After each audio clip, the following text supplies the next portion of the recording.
Hello, you guys, and welcome to this week's podcast episode. This week I am joined by a guest, and honestly, this is probably one of my favourite guest episodes that I have recorded. I know I probably do say that every time I record a different episode, but I just remember getting off this episode and thinking, that is incredible. And I think the reason why it's so incredible is because, well, you will hear Natalie, who is the guest, is just so open and in her truth and vulnerable within this episode. It is honestly incredible, and it really shows you the power of self-love. So Natalie is a self-esteem and a relationship coach, and she helps women heal from their past. And she, of anyone I've ever met, she is like qualified to do this, because you will be blown away by her story. She helps people recover from relationships that may have been toxic, or that may have been damaging, or may have resulted in any kinds of like trauma or lack of self-worth. And she is a big believer, like me, that when you start with you, the rest will follow. So we are big advocates for self-love. Obviously I am. And she really understands the power of self-love, because she has used it to transform her whole life. So I hope you enjoy this episode. If you do, please tag us on social media and let us know what you think, or DM me, or leave a review and let us know what you think, because we just appreciate it. I appreciate it. So thank you so much for being here. I hope you enjoyed this episode. Mwah. Hello, Natalie. Welcome to the podcast. I'm so excited for this episode, because the conversation we've just been having before we pressed record was insane, and you've got so much wisdom that I did not even know about. So I'm looking forward to the listeners hearing what you have to say and hearing your wisdom. So just introduce yourself and tell us a little bit about who you are and your story. So I'm Natalie, and I'm a self-esteem and relationship coach, but I normally focus on relationship recovery, because that's the history and the journey that I've experienced. I also work with domestic abuse victims for the local council. I run programs for them and for teenage parents and teenagers that have experienced toxic abusive relationships. So I've also had my own massive journey. And just a quick snapshot. A lot of trauma as a child. There was sexual abuse in my teenage years. There was rape, broken home, ran away from home, ended up abusing substances, which led to prison, psychiatric hospital, suicide attempts, just utter chaos. So I've gone through a massive journey: domestic abuse, toxic relationships, you name it. I've been there, and I'm a fully single mum of 2 teenage boys, and they are both my biggest joy and my biggest challenge in life. My heart is for seeing people heal from their trauma and learn to love themselves fiercely, because I believe that the relationship that you have with yourself, from that all else flows. Every choice that you make flows from that belief that you hold about yourself. And definitely looking back, because of the early childhood stuff that happened, I then made choices that led to more trauma and pain and more heavy belief systems that I was not enough, and deep self-hatred. And that just fed every choice that I made. And it was only when I started to really go on that deep journey of learning to love myself that things started to change. So that's me in a whistle-stop tour.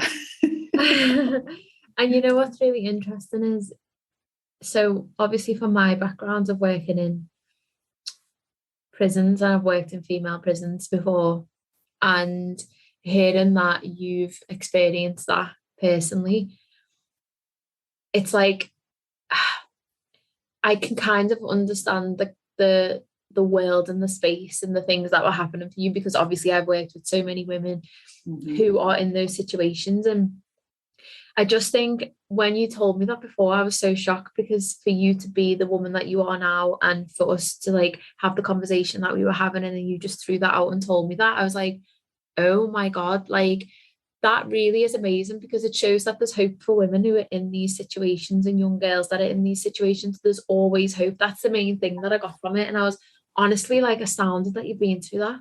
Yeah, absolutely. Most people are. Whenever I meet anyone and they come across me and who I am now, even if I tell them a snippet of my story, none of them can believe that that was me. And it's weird. Sometimes when I explain or talk about my story, in some ways, it's almost like I am telling someone else's story, because it's so far removed from my life now.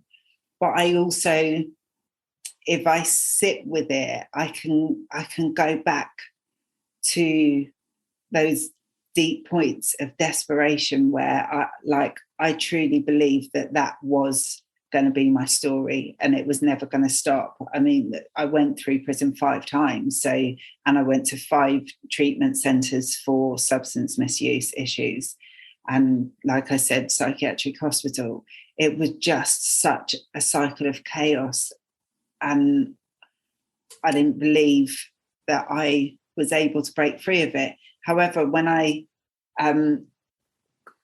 got everything back, so my mum held on where my life was a bit chaotic at times, and I would have to move out of places, or ended up homeless, and my mum would take just the important bits of paperwork, and she gave stuff back to me when I first turned my life around. And then I had these poems and things that I'd written in prison, and it showed me that although that I was in deep darkness, there was these tiny little slivers of hope, of believing that there was something more for me, or I was worth more. But it was so shrouded with a lot of self-hate, and I think I took on every experience that happened, instead of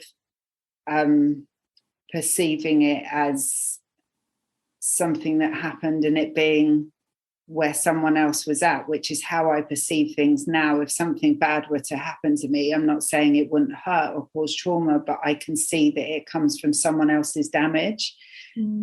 I took it all so deeply personally that I thought it constantly meant something about me. So I was so trapped in that cycle. But yeah, absolutely, there is 1,000,000% hope, because I was probably the most hopeless candidate you could imagine. Like, those people that you see running around on the street looking to get their next fix, and that was me. It was a chaotic, painful, traumatic season of my life, and it definitely, I think that what that left me with is, when I did finally turn things around, is I started the journey of healing. And it's only as I've got older that I've realised just how much trauma there was to heal, because it's layer upon layer, and it's like that onion, that we all know and talk about, is peeling back the layers of the onion. But yeah, there's absolutely, I'm living proof there's hope. Yeah. You know what? I recorded a podcast. It's just something you said then that I really related to it. Is I recorded the podcast episode where I was a guest earlier this week, and I also said the same thing. She asked me what's one of the biggest things that's changed for me, and it was that answer that you've just given, is seeing that when people hurt me now, it's not a me thing. And for so long I internalized that, and I was like, what's wrong with me? Why is this happening to me? What can I do to change these things? And I was talking about a relationship where, my partner at the time was unfaithful and all of these things.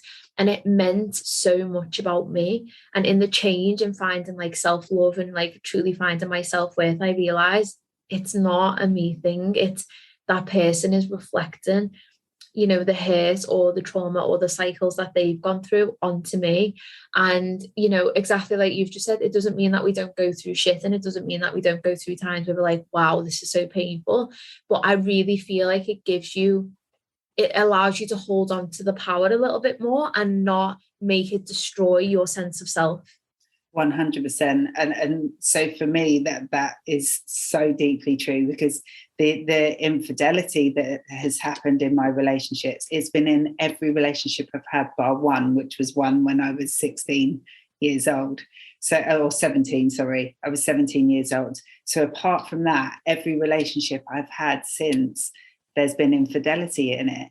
And where that was my story of how they treat me means something about me, that would layer upon layer, also with the domestic abuse. And it was just layer upon layer upon layer of I am not good enough. It fed so deeply into that story. And when I finally grasped the concept of it's not about me not being enough, it's about where they're at, but also then I was able to take some responsibility and be able to look at where I'm at and what do I need to change. Like, I'm expecting people to love me when I don't love myself, but also I was then able to have more wisdom into who I brought into my life, because when you come from a place of I'm not enough, you will accept crumbs. You will accept crumbs from anything that's literally just thinking that. Yeah, any bit of validation that goes, oh, you are enough. Any bit of attention, and I would literally accept crumbs when you're starving for love. But when you've learned to give that to yourself, then you're a lot less likely to accept crumbs, but you're also able to start to see patterns of why you're drawn to certain people and learn how to choose differently. Yeah. Oh, that's just like, I'm smiling because I'm just like, oh my God, if my I think I was about 22 at the time, if my 22-year-old self, if I could say that to her now, because it brought up this like visual image of me running after that person and like doing anything I can to just cling on to the t-shirt and being like, I'm here, what can I do? And then I feel like when you have that realization, you stop running and you go, oh, well, I can walk that way. And that's I can walk this way, and if you don't follow me, then you just carry on doing your thing. And it's so liberating. But the thing is, it's like, it's so, like you said, when you're in that space and you just don't believe your worth, and you're with somebody who, you will confuse things that they are doing, or you will confuse, like, let's be honest, basic fucking rations, like you've just said, of like love, or like a simple sorry, but then the person does it again, so they're not really sorry. When you're just in a space where you accept that and you make everything about you, it's so hard in the space to come out of that. So what are your reflections in terms of coming out of that for anybody listening? Like, how can they begin to see the bigger picture? The thing is that I always say, and with clients that I work with, telling someone to just leave is just that's not going to work. It's not going to work, and people have to have their processes. And you can lead a horse to water, but you can't force it to drink. And it's exactly the same as people are ready to let go when they're ready to let go. Yeah. But what they need to do within that journey is start the journey of loving themselves. If they start at that point, rather than focusing on how do I let go of the relationship or how do I walk away, yes, question those things, obviously examine those things, but trying to force yourself to do that when you are still in a place of self-hatred, your choices are going to be reflected by the belief that you hold about yourself. Mm. So people stay stuck for a lot longer out of fear of being alone, fear of never being loved. They may have taken on a lot of belief systems of what they've been told by those relationships, or what they've told themselves within those relationships because of things that have happened. When you keep believing that, the likelihood of change is minimal, because we, as human beings, we move towards pleasure and away from pain. But quite often when you're in those situations, the person that is creating the pain is also the one that can give you that hit of pleasure, because it's like a drug. It is like a drug. You get physical, and they've done studies that you get physical withdrawals like your body is actually withdrawing when that person withdraws their love. Then when they give it back for a little bit, you get those boosts like of endorphins, serotonin, dopamine, all of that. And it's like a painkiller. So it's very hard to break that cycle. So I'd say 100% you've got to start from changing those core messages about yourself, doing that self-esteem work, learning to first value or even accept yourself, because it's too hard to go from, I think, self-hatred, which is where my starting point was. There was no way I could, when I had deep levels of self-hatred, go to complete self-love. Absolutely not. I always say this. You have to go through, just like in any relationship where you meet someone, you don't meet that. I mean, some people do meet someone on their first date and think that they're in love straight away. But as a whole, a healthy way of doing it is you get to know that person first. Then you start to like things about them and have acceptance of things that you're willing to accept certain things that maybe you don't like massively, but you can work with it because you can see that, you know, there's a lot of beauty there as well. So it's that process and that progress of that journey of the relationship with yourself. You move from self-acceptance to liking, to really liking, to then starting to love, and then stepping into, and I think, like everything, we talk about grief cycles and whatever, that you don't stay in one place. It's not that you can get to this epiphany of self-love and you just stay there permanently. It's because we all have days where we question ourselves, right? We all have days where the hormones hit, and we have that,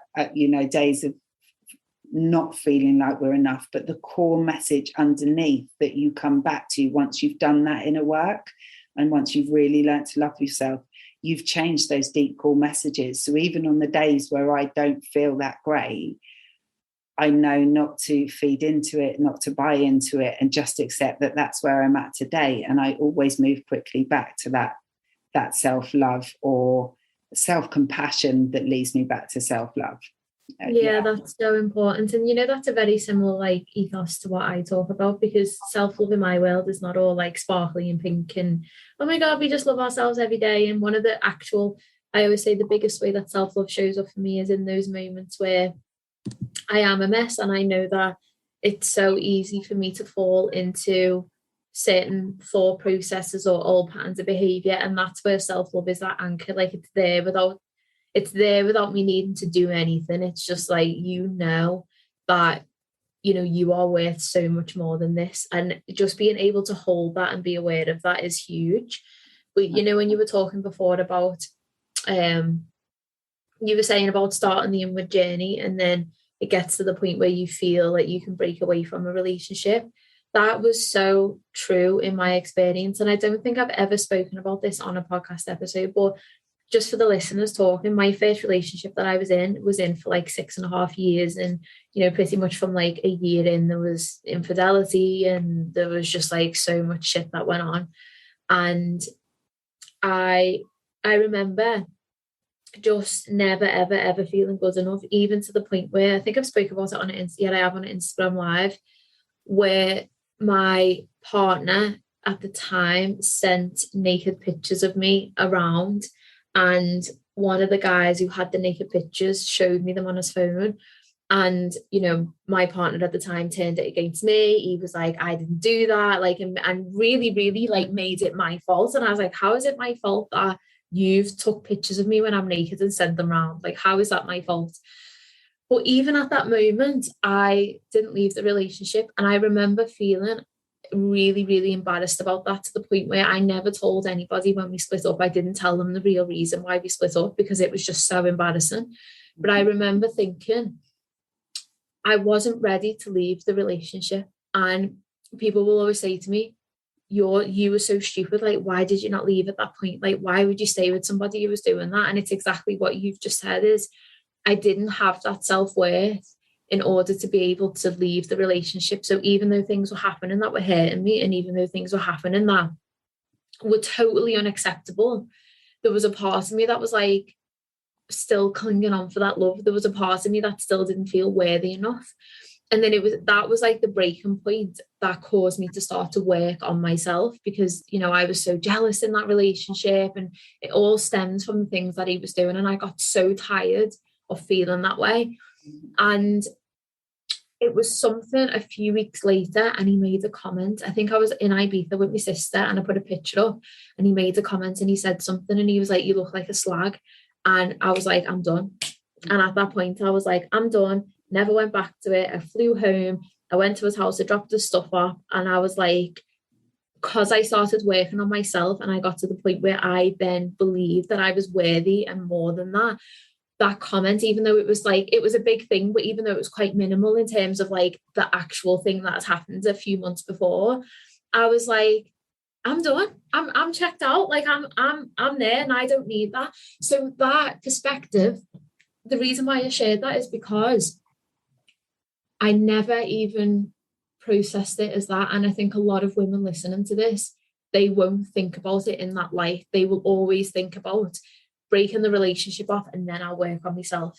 Right. And it's so hard. Yeah, it's so hard. I think, you know, people judging you for being stupid for staying is one of the most damaging things you can do, isn't it? I think that, yeah, it is absolutely a process, and to rush that, to force that. You know, I stayed in relationships way longer than I, you know, if you looked on the outside, that I should have. But that word "should" holds so much weight and judgment. Yeah. But the reality is, I did, like that Maya Angelou quote, I absolutely love: "Do your best until you know better, and then when you know better, do better." Like, you can't force yourself to learn what you can't learn, but what I'd say is seek learning. Like, if you seek learning, if you seek growth. I think that in my last relationship, I've been single for coming up to 6 years. I think it's 6 years. I always get, it seems so long now, I can't quite remember, but whether it's 5 or 6 years, unless I sat down and did the maths, and it doesn't hold that much importance. But I remember within that relationship, you know, I ordered a online book called How to Catch a Man and Keep Him, right? Because I thought that that's what I needed to do. I needed to change something within myself that made myself more enough, so that he would see how enough I was, so that he would change what he needed to stay and commit to me in the way that I needed and kind of knew that I deserved, but evidently not that much, because I was still staying in it, trying to change things in me.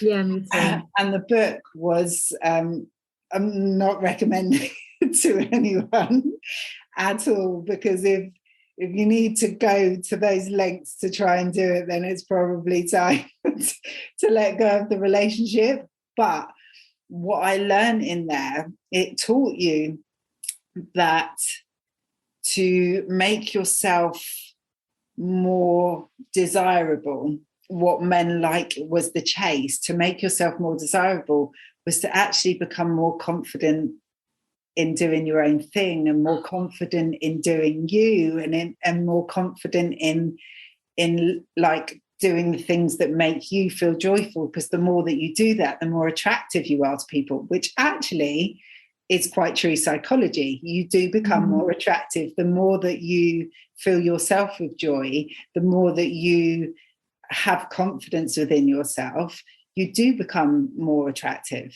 But isn't it interesting how that message is not do it for yourself, it's do it for the men? It's very messed up. But at the point, although it was a really messed up way of me learning, what I started to do was do the stuff.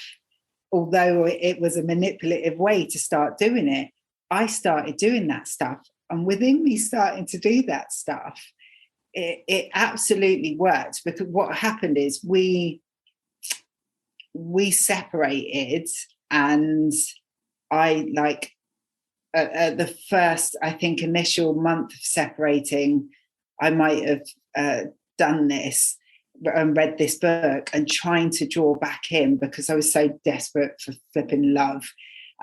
We separated about 4 times within the relationship, and this was maybe on the 3rd time. But because I started to exude all of this confidence, although half of it was fake, it drew him back in. However, when it drew him back in, I continued to do that stuff for myself, and I started to grow in that area of starting to value myself more and value my time more and think about me more. And that sent me on a bit of a trajectory and a journey. And then it came to the point where nothing massive happened in that relationship. And he actually started to offer me the commitment that I'd been asking for, like said he wanted to get married, all of that stuff. But a lot of behavior hadn't changed. It was a lot of words. But one day I just woke up and nothing massive happened. We'd actually had a nice evening the night before. But because I continued to do that inner work on myself, one morning I woke up and I was literally washing the dishes. And in that moment, it just washed over me. And I went, I'm done. I'm done. I'm done. And I walked into the bedroom and I just said to him, I know this is going to hurt, and I'm sorry this is going to hurt, but I'm done and I need you to leave. And that was it. So it wasn't, it was a process. That took me 5 years. And I'd been doing a lot of work. I'd had therapy. I'd had, countless amounts of counselling and coaching, all sorts I'd accessed. I'd never stopped working on myself, yet it took me still 5 years so I think it's more about women not being harsh or judging themselves for the fact that they may still be stuck in patterns and repeating patterns. I think the more that you come back to those places of self-compassion and gentleness on yourself and being kind to yourself rather than harshly judging yourself for the fact that you're still stuck there, that's way more likely to get you to the point of release than like being hard on yourself for the fact that you're still stuck. I always say that growth is like a mountain, and quite often we go round the circle and it feels like we keep coming back to the place going, I'm still here, have I learned nothing? But actually you're just a little bit higher up on that mountain and you can see with a little bit more perspective.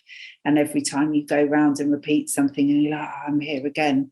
But actually when you get there again, you're like, okay, I'm here, but I've learned a little bit more and I can see a little bit more clearly, until you get to the point where you're at the peak and you're not going around that circle anymore. Then you find another mountain to do it with. Yeah, and then you realise, oh my God, there's all this mountain to go. We were saying 100 mountains to do this with. You know what feels like that as well is something I always try and say to my clients, because they do the work with me. And I always say to them, watch in the next few months, the work that we are doing will begin to unfold. And it's interesting because I got a random WhatsApp message from one of the girls who done the Divine last year. She just ended a 12-year relationship and she was like, nothing major happened.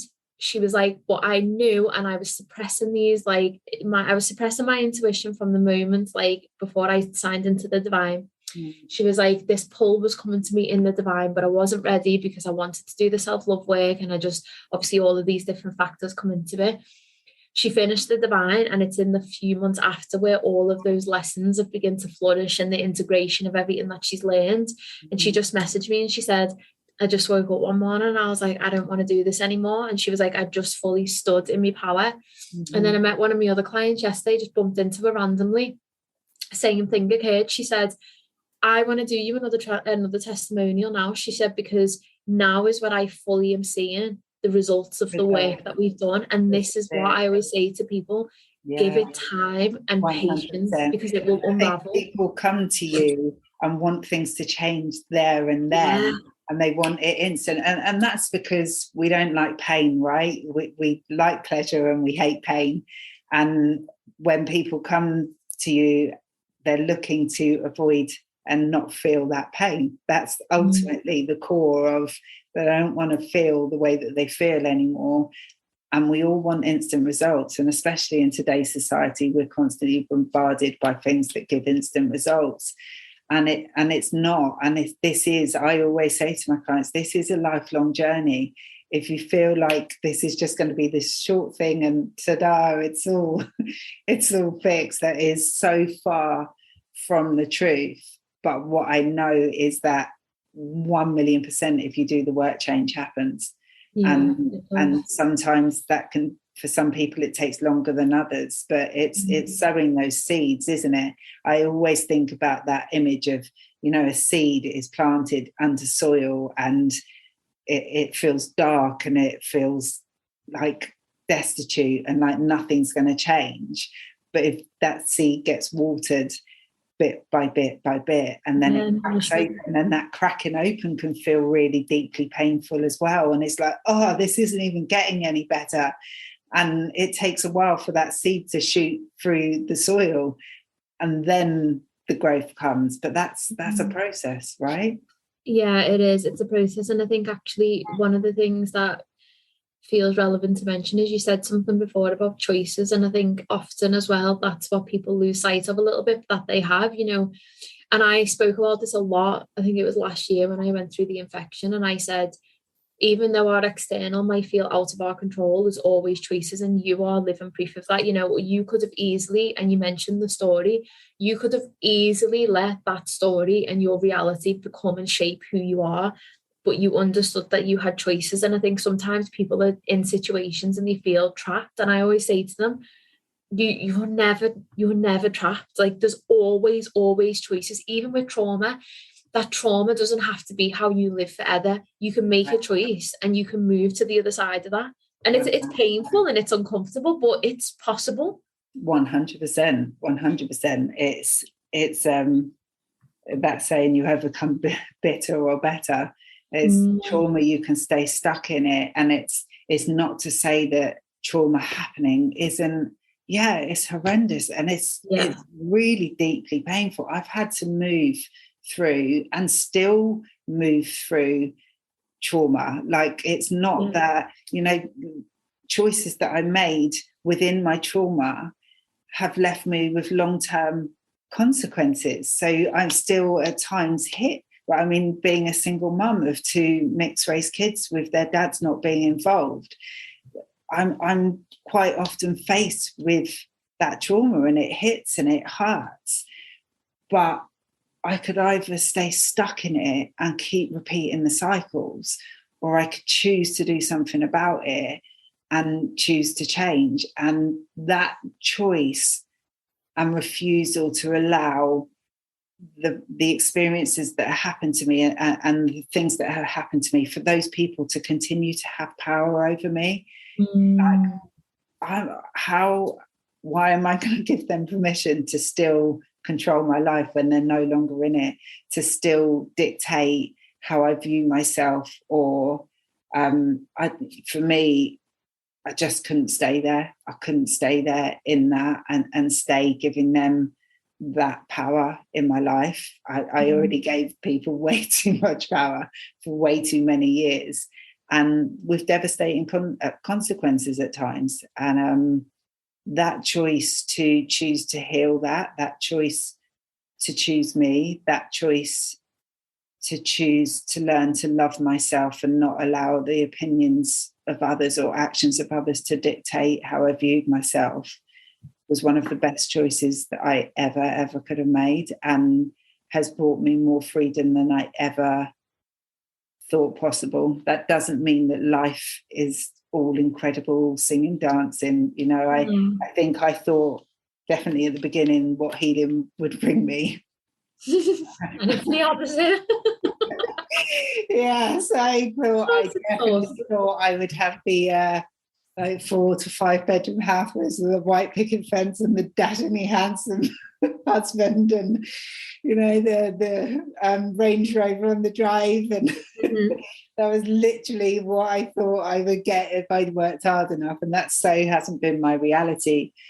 But the freedom within myself is just unreal. That, you know, being able to go into, because I still have times where darkness hits, but I don't stay there long at all. Like, I can move through it so quickly, and I also, the self-hatred doesn't come with it. It's when I'm in those dark places, I just accept them for what they are. Whereas before, the self-hatred was so profound and so deep and so painful that I'd stay stuck there for so long.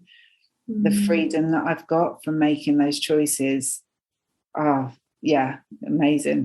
Yeah, and that sounds like very much what I say to that's one of the reasons why I'm so passionate about working with trauma. I think especially sexual trauma is because I always have this thing, even though it's never personally happened to me, I just have like this anger inside me that somebody can just choose to make a decision that has life-changing impact on somebody, and then that person just goes away and lives their life, and that other person who it's happened to has to carry that round, and it changes everything. So like, my reason for wanting to work with trauma, and even though it's like very uncomfortable and it's horrendous sometimes for women to go into it, I always say to them is like, that happened to you, you had no control, but you have control about how you live the rest of your life, and don't you let that fucking person take your life. Don't you let them take your spark. Don't you let them take the love that you have inside of you. And when I sit and I say that to them, it's such an emotional moment, because like, I've never thought about it like that. I just always thought the trauma had to be there and it was part of me. And I'm like, it doesn't have to be as dark and as heavy, and it doesn't have to make up who you are. And it's like you say, working and seeing clients come out the other side of that, the trauma's still there and the triggers are still there, but it's exactly what you say. And you say, I notice it now, I can sit with it, I understand why it's there, but I can quickly move through it, or I can talk to people about it. And it's just that fucking freedom, seeing a woman in that freedom is just, I can feel it in my heart. It's just so beautiful. 100%. And that's exactly, I mean, I have moved through that, and I have experienced that, and I know the freedom that you can get from it.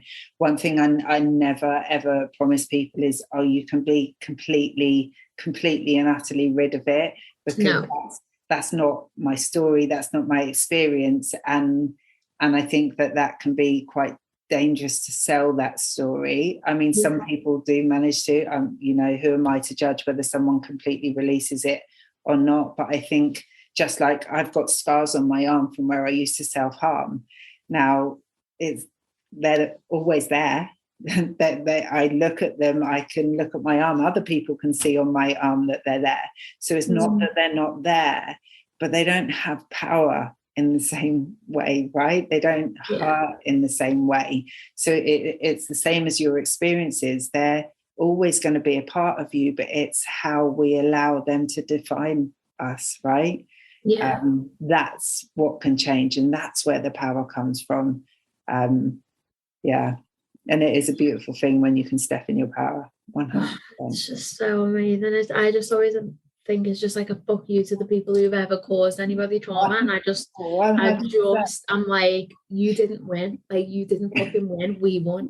And I love that. That's how it feels for me in the moment. But we're talking about healing trauma, touching on unhealed trauma and issues in relationships. So how does unhealed trauma come out for your clients, or how does that come out for you, and especially in relationships?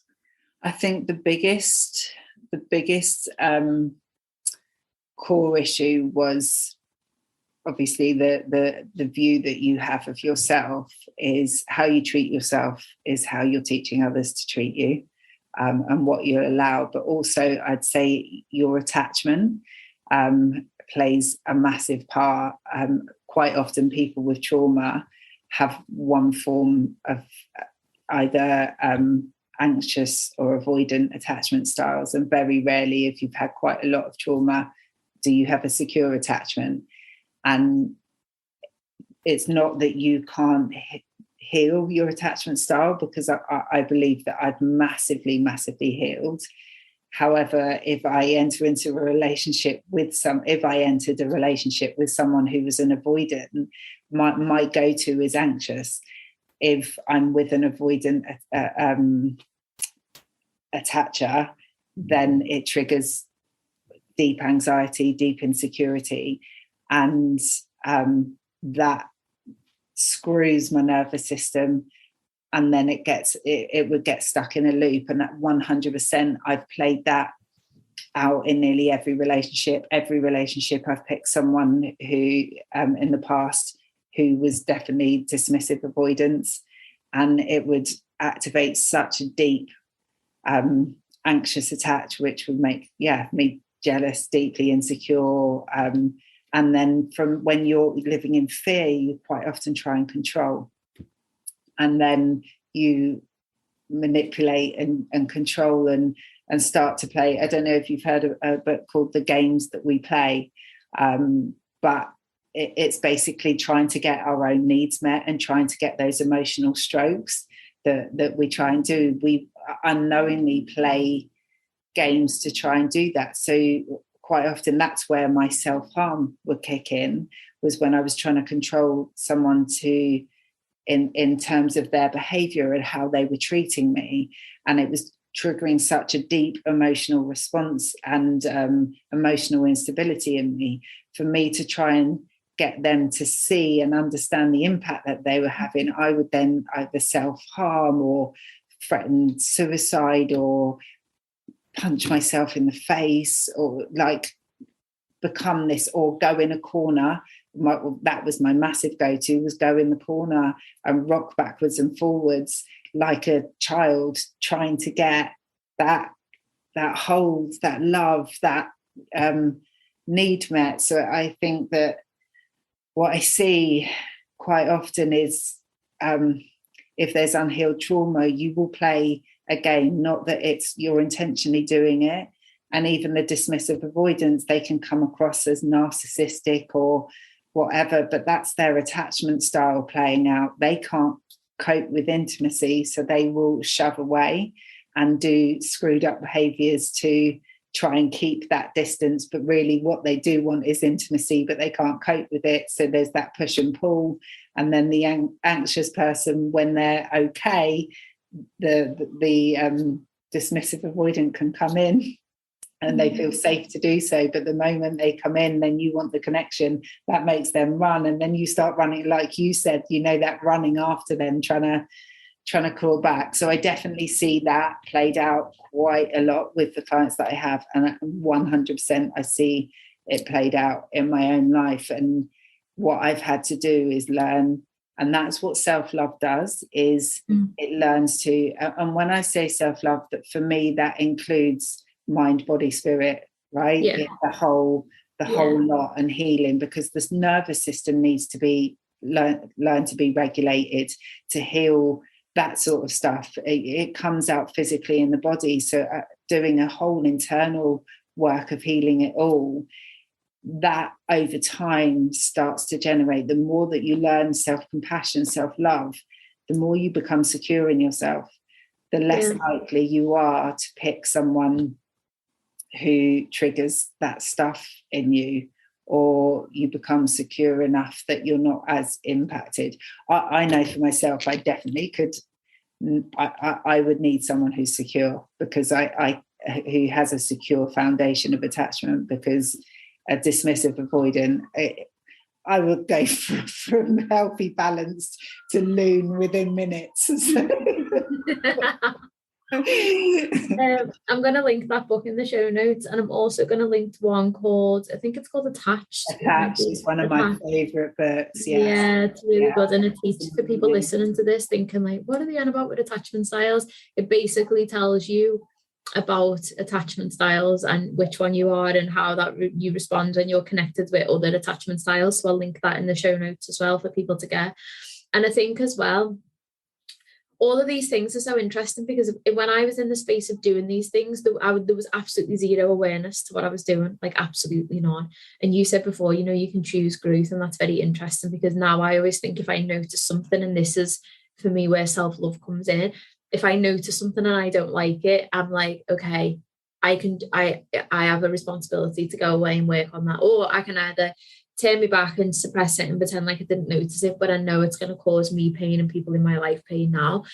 And also like self-love as well for me is, you just said then about mind, body, soul, and it is exactly that. And it's like this is why I always say self-love is a superpower. Like, it is literally the most powerful thing that women can have, because it's not just a case of bubble baths and candles and, you know, dance around. For us too, it sounds like it's so much deeper. And when I talk about it being that anchor, it is exactly what you've just said, regulating that nervous system, knowing that you are safe within yourself, knowing that you will never turn your back on yourself. And it's even like interesting, last night I had to have a conversation with my partner because I noticed there was things coming up for me, coming up from past experiences that had happened, but they were coming into the present. And it was triggering things in me that I didn't like. It was triggering past. I can be quite cold. And there's a part of me that can be like switch off, quite cold. And I think that comes from the relationship I was in a long time ago. Yeah. And probably also the fact that I'm a Scorpio woman, I am quite hot-headed. So one side of me, like 90% of me now, because I've worked really hard to come away from this, can hold the space, can be understanding, can like do all of the healthy things when there's a conflict. But there's another side of me that can literally be like, shut off my emotions. And I'm like, fuck you, I don't want to speak to you. And I can dig my heels in. And I don't like that side of me because it's not healthy in a relationship. So I noticed there was these traits coming up, and I felt anxious to have the conversation because I was saying to my friend, it's so hard to sit and be that vulnerable about yourself and say, there's things coming up about me and I really don't like it. And that for me last night was self-love again, because I wasn't deflecting everything onto the other person. Mm-hmm. I wasn't avoiding it. Mm-hmm. I was sitting with it and being totally honest about myself and saying, this is your part in it. This is my part in it. But these are the traits that I don't like, and I'm going to make a commitment to work on. And it was so uncomfortable. So for people listening to this podcast as well in a relationship, that's a huge part of self-love. 100%. And it's uncomfortable. 100%. I always say that to anyone that I work with is part of the journey of healing, is accepting and understanding that you have some toxic traits too. Right? Shadow. And it's the shadow side. We have to learn to embrace the shadow side. And also what was coming up for me when you were talking about that is that balance between like the masculine and the feminine. Mm-hmm. Quite often when you've had trauma or experiences like that, you can go into, because of survival mode, you can go into the alpha female side, that masculine energy, because it's protective, right? It feels safer to be in that than to be in that vulnerability, because the vulnerability means that you can get hurt, right? Yeah. And that journey of learning to hit that sweet balance of the masculine and the feminine, because we need both within us, absolutely. But it's the healthy sides of that. And quite often, like you, I can get triggered now more so because obviously I'm single, but I'm raising two boys. And I always say I'm not raising boys, I'm raising men. Mm. And they're both teenagers. They can behave in certain ways because they're teenagers, and they're father's children, so they can behave in ways that can be quite triggering to me, and that harder side has the ability and capacity to come out. And it's having that ability to, like you said, step back into your vulnerability and communicate and express from that soft side of what's being triggered in you.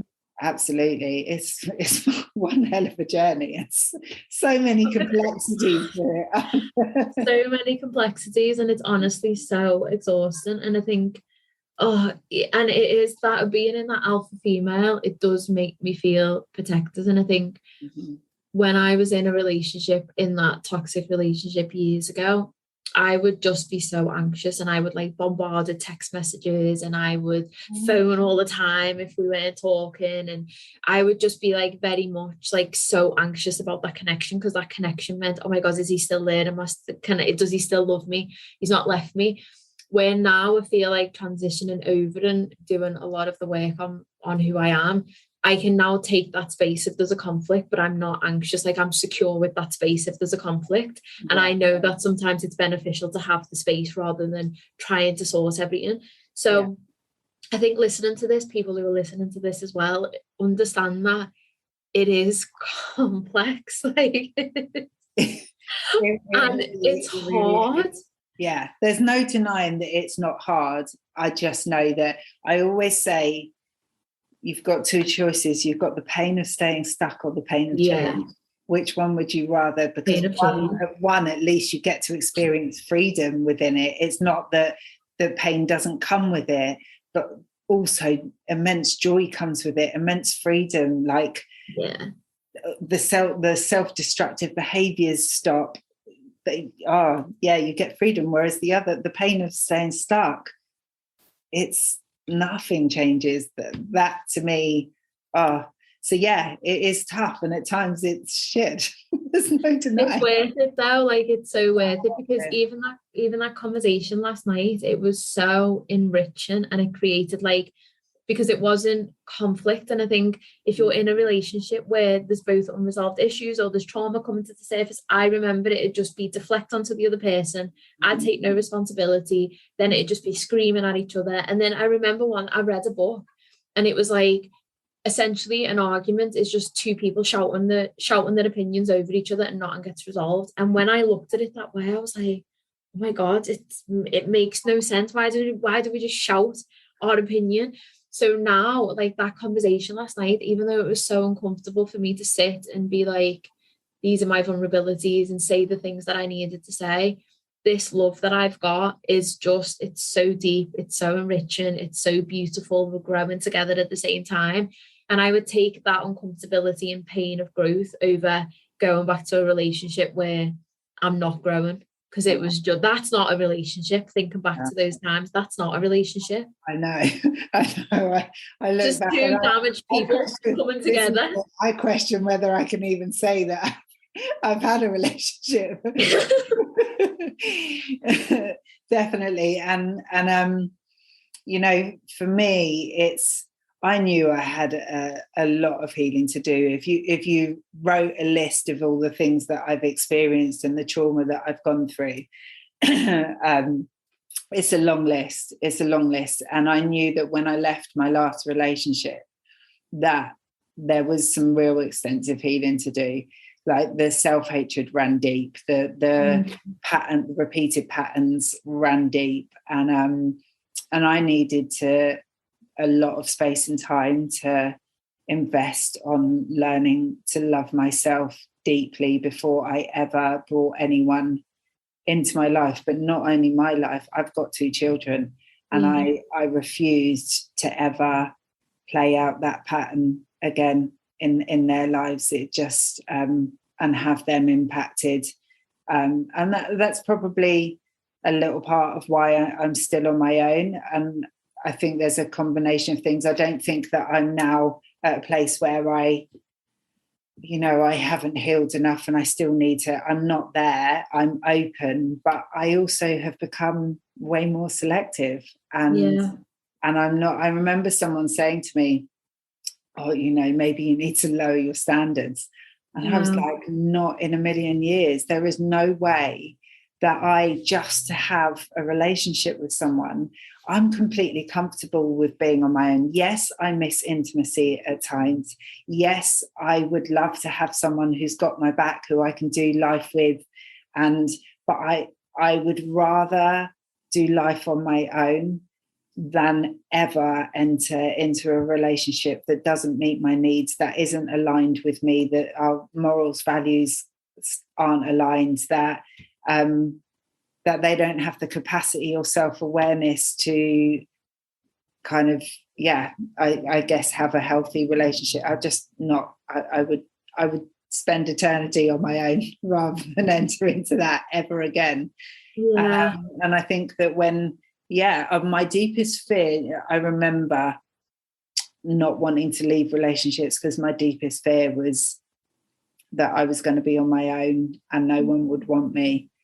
And now I've been on my own for 6 years, and I don't ever think that, I'm not enough, and why doesn't anyone want me? I know I could enter into a relationship tomorrow if I wanted to. I could enter, but I just am very selective of what energy I bring into my life these days, and that includes friendships, anyone. I think that's what self-love has brought, is a lot of wisdom about people's energies and the impact that it has. I watched this video yesterday where this guy was explaining that if you have two magnets and then you put a metal needle onto these magnets and you leave them there overnight,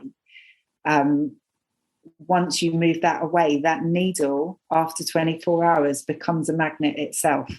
And that shows the power and the energy of what you put yourself around and the impact that it has on you. So I think I've just become so massively selective about who I place around me and in my circle. And if that means that, I'm single for a good while longer, then I'm good with that. And that is so freeing.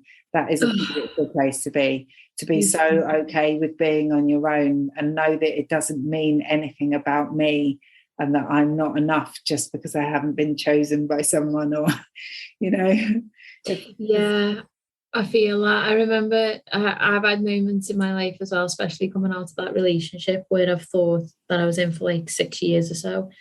I remember sitting thinking, well, what if no one wants me again? And it's funny because it doesn't matter how old you are or I think what moment you're at in life. That's really an indicator of how you view yourself. And then actually being on my own, I always say this all the time, I could happily be on my own. I will only bring somebody into my world as a partner if I always say, like, I don't need them. I want them. Like, I want you to add to my life. I want you to bring to my life. And I've always been very selective, I think, since I found self-love, even about sex and intimacy with people. When I was single, I just won't have sex with random people, because I'm all about, since I discovered self-love, I'm all about, like, I don't want you to I don't want that energy. Like, if you don't respect me and it's not a mutual respect thing, I don't want you in my energy. I don't want you in my space. I don't want you. Essentially, it's like, you don't deserve to have a piece of everything that I've worked hard to create. 100%. And that's not even in like an arrogant way. It's just in like, I know how shit I felt, and I know how incredibly freeing I am now in my skin, my energy, how I feel about myself. I was just like, I don't even want to do that. So I will happily just be on my own. Like, I will just happily do that. And I think women are afraid of that. Women are so afraid of that. 100%, because I think ultimately at the core, what they believe is it says a message about them that they're not enough. Yeah. Like that. I think that we are so bombarded by society about, relationships and being chosen and, marriage or whatever, that there's a core message underneath that if you're not picked by someone, actually I'm doing the picking these days. Yeah. But that you're not enough. Ultimately, if I asked every single client that I've ever worked with, and not even clients that I've worked with, every single woman that I've ever really encountered, if you ask right at the core of what, like, the deepest question within them, and it's normally, am I enough?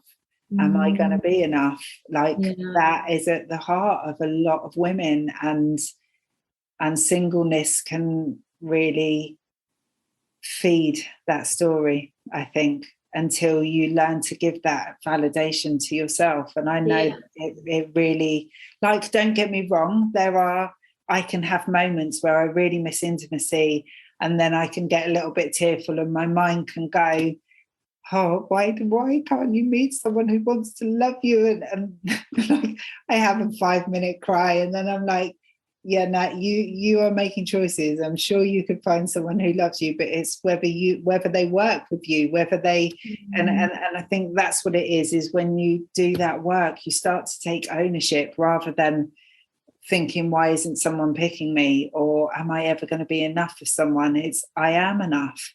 Is someone going to be enough to match me? And like you said, not in an arrogant, egotistical way. It's just, I've worked so damn hard to get to this space, and I'm not willing for anyone to come and rob that from me or take away from that. Like you said, I want someone, I don't need someone. Yeah, and I think that's really, it's powerful. And I think because also the thing with self-love is you realize that obviously there's things that you get in a relationship that you maybe can't give to yourself. But what I realized from that short period of being single in that space with self-love, I give myself everything that I needed. I give myself pleasure, joy. I was there to hold my own needs. I met my own needs. I would take myself on date nights, and sure, it wasn't long term. But now in this relationship, I always know that if this relationship breaks down, I can give myself enough love to never ever question or never ever settle for anything less, because that love that I give to myself fills me up in every single way. Absolutely. That being with somebody who doesn't serve me, they wouldn't fill me up in that way. So that's okay. And I think really, I would just love every woman to get to that point where they can experience that level of self-love. And that for me is what I do with my clients. And it sounds like it's what you do with yours. We're not the surface level self-love, and we're living proof of actually how fucking powerful it is, just how powerful self-love is. 100%. And I'd say just at the end of what I was saying is that if I ever got into a relationship, and I think that this is what I see, the mistake that a lot of women do is maybe they start giving that to themselves. And actually, even I was definitely guilty of it, of starting to work on themselves, and then they get into a relationship, and that relationship becomes the everything, and where all the energy goes, and they forget to do that stuff. And I hope to God that I probably can't, because now I do coaching to do with it. I have to constantly remind myself that I have to, but you have to continue regardless of whether you're in a relationship or not. Looking to someone else to meet those needs isn't even fair on the other person. It's not. We have to learn to fill our own cups 100%. We have to, continue to do that work. Yeah, and I think that's one of the really, really good things that I have in this relationship is we both agree we are two separate people walking side by side on the same vision. So we both know that he is who he is, I am me, and we spend time separate and we have our own things. And that has been a game changer, because I completely lost my sense of identity in that. I didn't know who I was. I was like, who even is Lydia? What does she like? What's she about? Coming out of that relationship.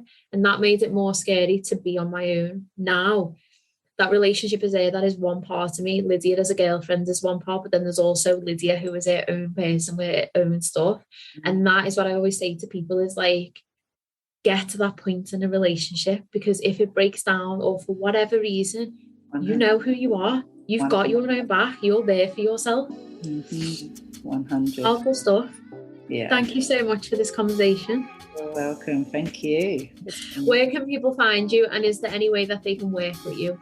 Yeah, so you can find me on Instagram. I am Natalie Russell, or Facebook, Natalie Russell. I also have a free Facebook community that's called Finding Freedom Women's Collective, and we host my friend and coach Dominique. We run fortnightly meetups on Zoom, and we cover topics to do with self-love and healing, etc. And I also do one-to-one coaching. So on my bio on Instagram, you can just click the link, book a free discovery call through that. Amazing. Thank you so much for this episode. I'm actually surprised how similar we are, because obviously you're a relationship self-esteem coach, and I'm self-love, but it just always, this is what I always say, everything comes back to self-love. It doesn't matter if you're a business coach, if I interview business people, everything, all roads lead to self-love with women and self-worth. Everything, I'll say it again, that is the relationship that you have with yourself determines everything else in your life. So that's where it has to start. It's been a pleasure. Thank you so much. You're welcome.